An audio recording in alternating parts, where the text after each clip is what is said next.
தண்ணி ஊற்றி நல்லா க்ளீன் பண்ணிக்கலாம்.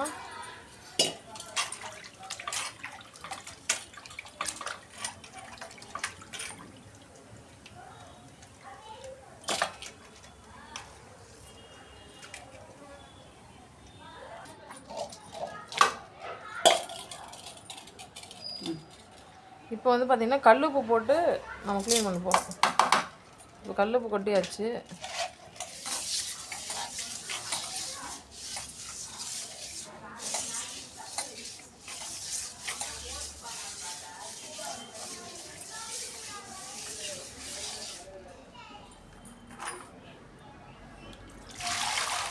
இப்போ தண்ணி ஊற்றி நல்லா அலசி எடுத்துக்கலாம்.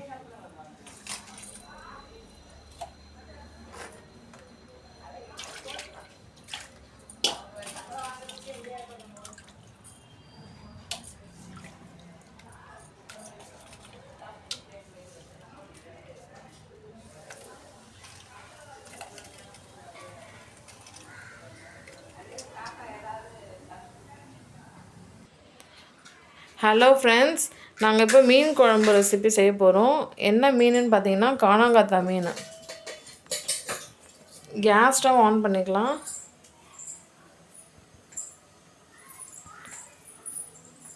ஸோ மீன் குழம்பு செய்யறதுக்கு தேவையான எல்லா இன்க்ரீடியன்ஸும் கட் பண்ணி ரெடியாக எடுத்து வச்சாட்டோம். ஸோ டக்குன்னு குழம்பு வச்சிடலாம்.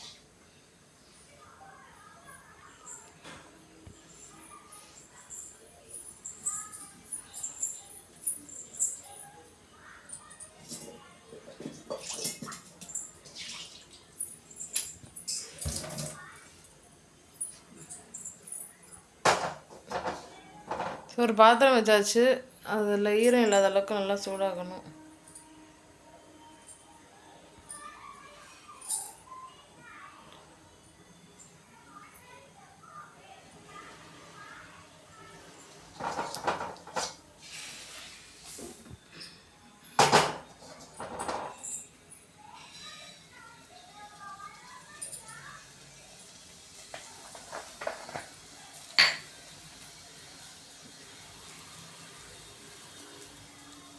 ஓகே, இப்போ நம்ம ஆயில் ஊற்றிக்கலாம்.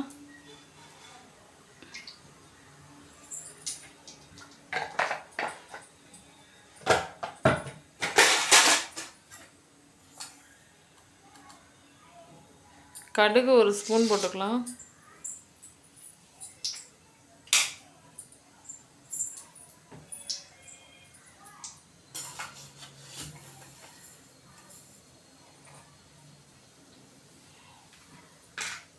வெந்தயம் ஒரு ஸ்பூன் போட்டுக்கலாம்.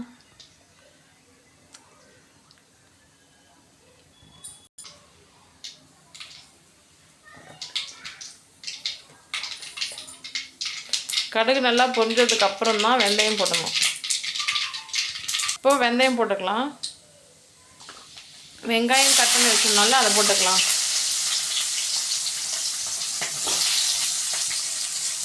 வெங்காயம் வந்து ஒரு பொன்னிறமான கலருக்கு மாறணும். அந்த கோல்டன் கலருக்கு வர்றதுக்கு ஒரு 2 மினிட்ஸ் ஆகும். அதை வெயிட் பண்ணலாம். ஸோ இப்போ பாருங்கள், புளி கரைச்சல் நாங்கள் கரைச்சி வச்சுருக்கோம். அதில் கல்லுப்பு போட்டுட்டோம். ஸோ பார்த்தீங்கன்னா நாங்கள் இன்றைக்கி கருப்பு புளி, பிளாக் புளின்னு கடையிலலாம் விற்கிறாங்க. ஸோ அதுதான் வாங்கி கரைச்சி வச்சுருக்கோம். அதுலேயே இப்போ மஞ்சள் தூளும் போட்டுக்கிட்டோம். இந்த பிளாக் புளி சொன்னேன் இல்லையா, அந்த புளி வந்து பார்த்திங்கன்னா மீன் குழம்பு, வத்த குழம்பு, கருவாட்டு குழம்புக்குலாம் ரொம்ப நல்லாயிருக்கும். இப்போ நம்ம வீட்டில் அரைச்சி வச்ச மிளகாய் தூள்,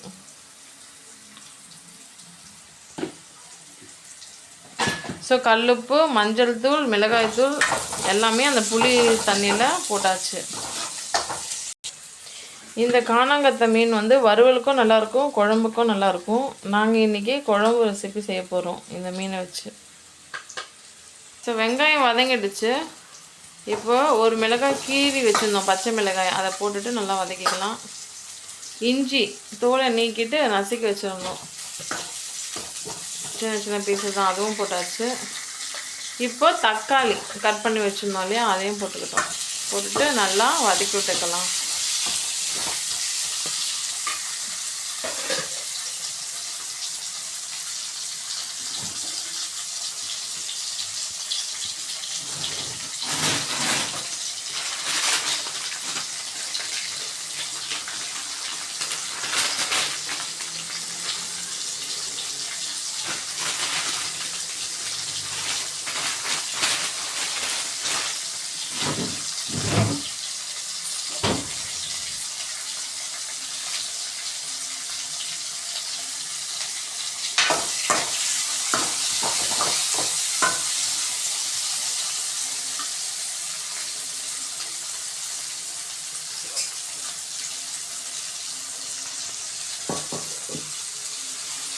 கொத்தமல்லி கருவேப்பிலெல்லாம் தூவி விட்டுட்டு நல்லா வதக்கிக்கோங்க.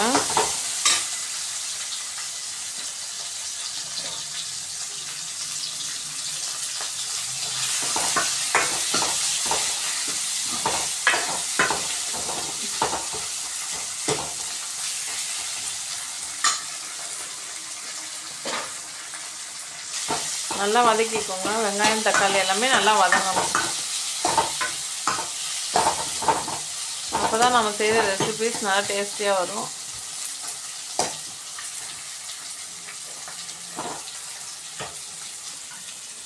ஸோ இங்கே புளி கரைச்சலில் மிளகாய்த்தூள், கல் உப்பு, மஞ்சள் தூள்லாம் போட்டோம்ல, அதை நல்லா கலக்கி விட்டுக்கலாம். நீங்களும் மீன் குழம்புக்கு முடிஞ்ச அளவுக்கு இந்த கருப்பு புளி வந்து பயன்படுத்துங்க, நல்லா டேஸ்ட்டாக இருக்கும் குழம்பு. இது எல்லாம் சூப்பர் மார்க்கெட்லேயும் அவைலபிளாக இருக்கும் இந்த கருப்பு புளி, பழைய புளின்னு சொல்லுவாங்க.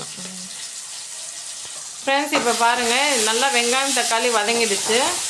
அதனால இப்போ நம்ம குழம்புக்கு இந்த புளி கரைச்சல்லாம் கரைச்சி வச்சுருந்தோம் இல்லையா, அதை ஊற்றிக்கலாம்.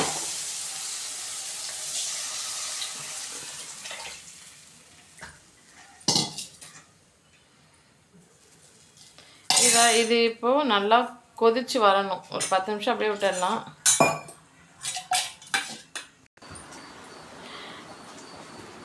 ஃப்ரெண்ட்ஸ், இப்போ மாங்காய் ஒரு பீஸ் வந்து நம்ம போட போகிறோம் மீன் குழம்புல. எதுக்காகனா மீன் குழம்புல மாங்காய் போட்டால் டேஸ்ட்டாக இருக்கும் குழம்பு, அதுக்காக தான். இப்போ மாங்காய் சீசன் வந்துடுச்சு. ஸோ மாங்காய் கிடச்சிச்சின்னா நீங்களும் ஒரு பீஸ் மாங்காவை கண்டிப்பாக மீன் குழம்புலலாம் ஆட் பண்ணிக்கோங்க, நல்லாயிருக்கும்.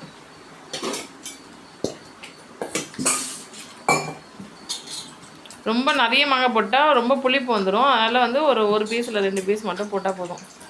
நம்ம எவ்வளோ குழம்பு வைக்கிறோமோ அதுக்கேற்ற மாதிரி.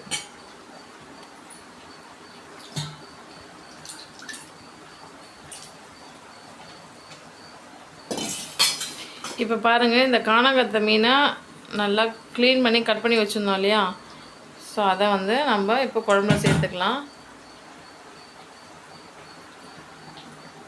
குழம்பு கொதித்து நல்லா சுண்டி வந்திருக்கு. இப்போ தான் நம்ம சேர்க்கணும் மீனை.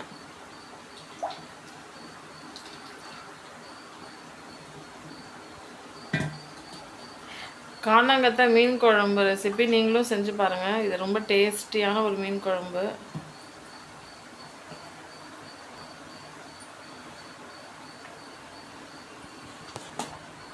இந்த சேனலை ஃபர்ஸ்ட் டைம் பார்க்குறீங்கன்னா சப்ஸ்கிரைப் பண்ணி வச்சுக்கோங்க. இந்த வீடியோ பிடிச்சிருந்தா லைக் பண்ணுங்கள். உங்கள் ஃப்ரெண்ட்ஸ் அண்ட் ஃபேமிலி மெம்பர்ஸ்க்கு இந்த ஃபிஷ் குழம்பு ரெசிபியை ஷேர் பண்ணுங்கள்.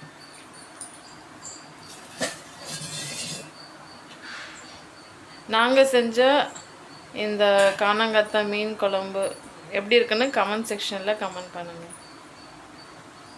இது நல்லா இப்போ தான் மீன் நம்ம போட்டிருக்கோம். ஸோ ஒரு கொதி நல்லா கொதித்து வரணும். பாருங்கள், நல்லா திக்காக நல்லா சூப்பராக இந்த குழம்பு ரெடியாக இருக்குது. ஸோ ஃபைனலாக நம்ம வந்து இப்போது கருவேப்பிலை கொத்தமல்லிலாம் அப்படியே தூவி விட்டுக்கலாம்.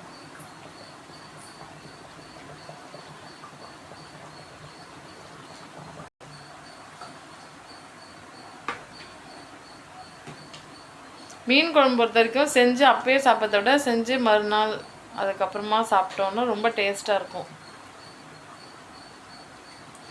இது வந்து இட்லி, தோசை, சூடான சாப்பாடு எல்லாத்துக்குமே ரொம்ப நல்லாயிருக்கும் இந்த கானாங்கத்தை மீன் குழம்பு. இங்கே பாருங்கள், குழம்பு நல்லா கொதிச்சு வருதா.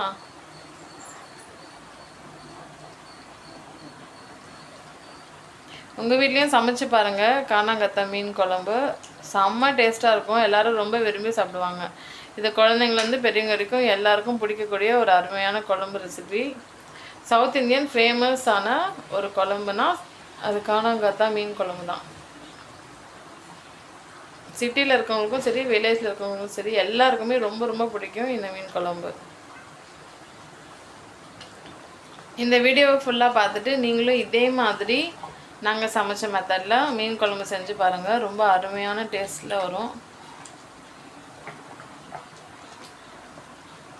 இந்த மீனும் சாப்பிட்றதுக்கு ரொம்ப சுவையாக இருக்கும், அருமையாக இருக்கும். இது வந்து கடல் மீன் தான். சாப்பிட்றதுக்கு ரொம்ப ரொம்ப அருமையாக இருக்கும். சாப்பிட்டுக்கிட்டே இருக்கலாம்னு தோணும், அந்தளவுக்கு ரொம்ப ருசியான மீன் குழம்பு ரெசிபி. எப்படி இருக்கும் ஃப்ரெண்ட்ஸ் நாங்கள் வச்ச மீன் குழம்பு? நீங்களும் கண்டிப்பாக ட்ரை பண்ணி பாருங்கள். தேங்க்யூ ஸோ மச் ஃபார் வாட்சிங்.